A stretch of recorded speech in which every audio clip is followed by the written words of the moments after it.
Hello, friends, and welcome back to r/IDontWorkHereLady.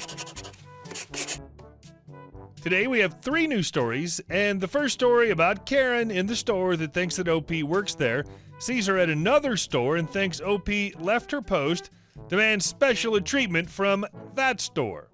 Christmas Eve and the angel cashier who got her wings. Background. It's Christmas Eve 2015, around 4 p.m. Stores are packed. My mom, my sister, and I just need a couple things like windshield wipers because my sister's had frozen, and we suck at planning. I was 20, my sister was 19. We go to everyone's favorite red and khaki bullseye store. While I work there now, I did not at the time. I was wearing a very dark maroon sweater, black leggings, and black knee-high boots, way too dressy to be stocking shelves, and the colors aren't even right. My mom and my sister run off to get their few things, and I wander over to the books to see if there are any good deals. I'm passing the electronics section when a middle-aged lady in hot pink sweatpants and a matching hoodie who looks like she hasn't washed her hair in 2 weeks sees me. I'll be me, she'll be PL for Pink Lady. PL, finally, there's no one around to help. I need someone to get, game system I don't recall, out of the locked cabinet. Me, well, it's Christmas Eve, they're pretty busy. PL, well, get your butt moving before I get your manager over here. Me, realizing what's going on. Oh, actually, I don't work here. PL, yeah, right. You're just trying to get out of working. I need game system for my kid, and it's the only thing he wanted. Me, thinking that maybe she should have gotten it sooner and not at 4 o'clock on Christmas Eve. Okay, well, I still don't work here, so I leave the area and start to browse the books. The section over. She follows me and is standing at the end of the aisle, essentially blocking my path and the path of anyone who tries to navigate the main aisle. I get a text from my mom that she's ready to check out, so I make my final decision and go to leave. Thankfully, she's gone. Unfortunately, I have to pass the electronics section again to get to the checkouts, and I see her talking to a manager. We'll call him Kyle. Kyle's awesome and currently my manager at this store. PL, there she is. That's the B word that refused to help me. I just continued walking. Kyle, ma'am, she doesn't work here. She's even carrying a coat and a purse. Sweet, I thought. It's finally over. My sister got her windshield wipers. A nice man in the parking lot helped us put them on as it was below zero and her car was new to us. We head over to the Big Blue supermarket. Everyone there wears blue, right? Cashiers, managers, greeters, even the guy working the deli. We just needed a few groceries because, like I said, we're terrible at planning. It's pretty uneventful until we get to the checkout, and who's behind us but Pink Lady. Cashier will be C. PL. Hey, why did you leave your post at the other store? You can't just walk off a shift like that. I know, I work too. Me. I already told you I don't work there. PL.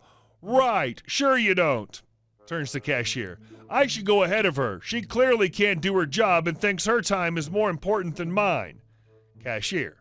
Ma'am, I can't skip over her and her family. I'll be with you in 1 moment. To me. Did she follow you here or something? Me. Oh, Lord, I hope not. PL. Maybe I should follow you out to your car and follow you home. My mom.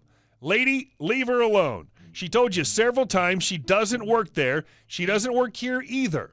Would you like her to come to your so-called workplace and scream at you? Leave my daughter alone and don't make me call the police. Cashier. To my mom, quietly so PL can't hear. Actually, I just got my manager's attention. I'll let him know what's going on and stall her while he gets someone to escort you to your car. Last thing I heard before exiting the store was Pink Lady screaming at the cashier that I don't need to show no ID for beer. I'm 43 years old. Ask my husband. Then the cashier loudly exclaimed, oops, darn, I accidentally bumped the restart button on my register. It'll be a couple minutes while it reboots. But you're welcome to jump to the back of another line. All the other lines were at least 6 carts deep. Praise the Lord, hallelujah for that cashier. What an angel. We have to unite against these a-hole IDWHLs. We made it out and home and paused for breath in the driveway. What a weird day. So that's where Umbridge ended up after leaving the ministry. And our second story for today.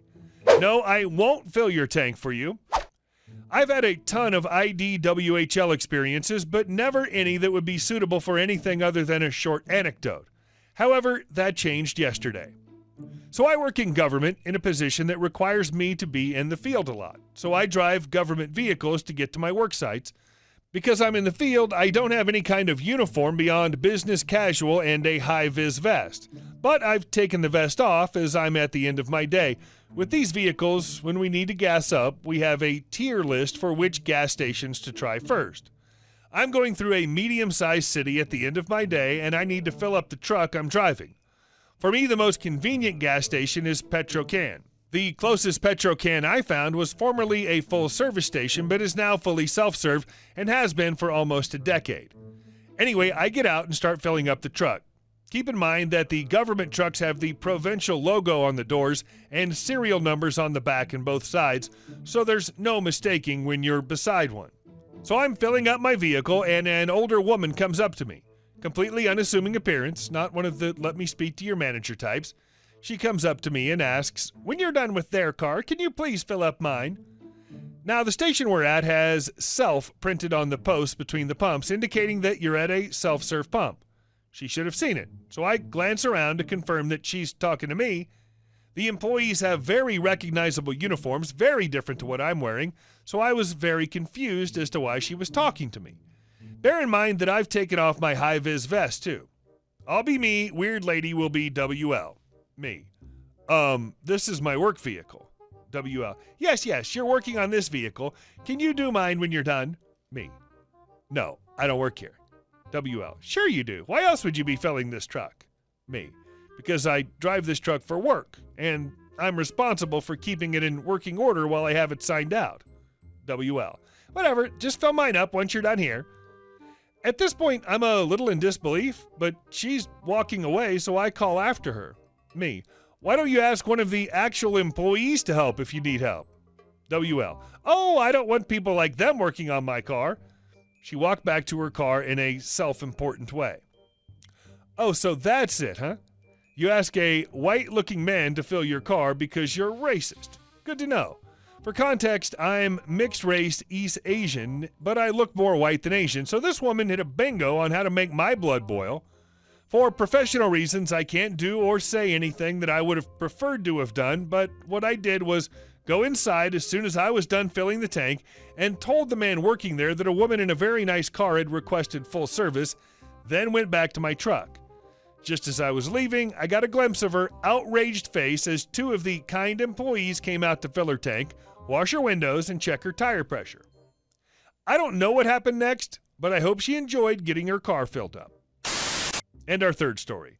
But your shirt says, after 10 plus years of retail, I've had quite a few IDWHL situations, though the problem is I literally have the memory of a goldfish, aka I forget things very quickly. But this happened just the other day, so it's still fresh in my memory, and it just seemed amusing to me, so I thought I'd share it. So, submitted for the approval of the IDWHL Society, I call this story, But Your Shirt Says. So fairly recently, the store I work at had changed from the usual polo shirt for our uniform to a brightly colored shirt with a variation of "Can I help you find blah blah blah" printed on it, which essentially makes us brightly colored bullseyes for customers. After a long day at work, I thought I could enjoy a nice long nap to forget about all the customer service nightmares that had taken place, but alas, some sort of higher power decided it was too soon for a nap. And by a higher power, I mean my wife. No sooner had I walked in, she tossed the idea of going out to get groceries and dinner at another store, and I was simply too tired to decline her request. We get there, start our shopping, eventually going our separate ways, her going to order us some awesome sandwiches from the deli, and me going to hunt for some coffee so I don't fall asleep behind the wheel and kill us both.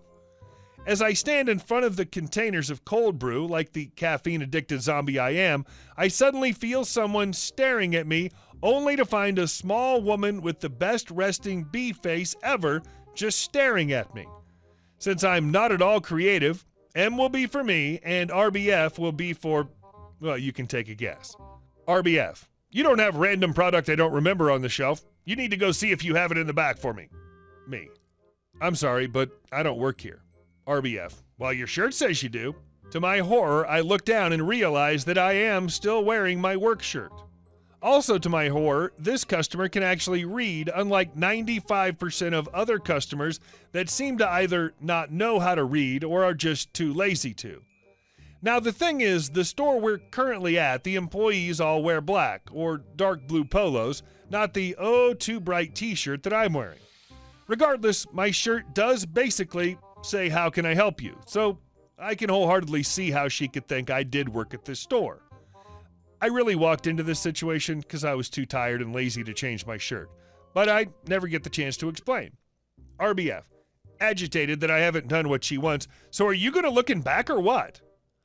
For the longest time, I just stared at this woman, my brain unable to process what I should do next, between explain the situation or scream and run away.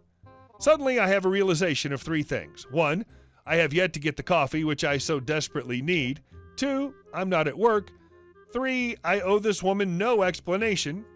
With this last thought, I wordlessly grabbed a bottle of coffee off the shelf, turned, and simply walked away to find wherever both my wife and our sandwiches waited for me. Before I got too far, I thought I heard the woman yelling for me to get back there, but I realized I didn't care and kept walking. Not gonna lie, guys, that sandwich and coffee was so good when I got home. Also, sadly, never got that nap. Love it. And just as an aside, because it was something I learned too, goldfish actually have excellent memories. I had to stop saying I have the memory of a goldfish, as they do far better than me. Hey guys, thank you all for watching the video to the end, and I'll see you in the next one.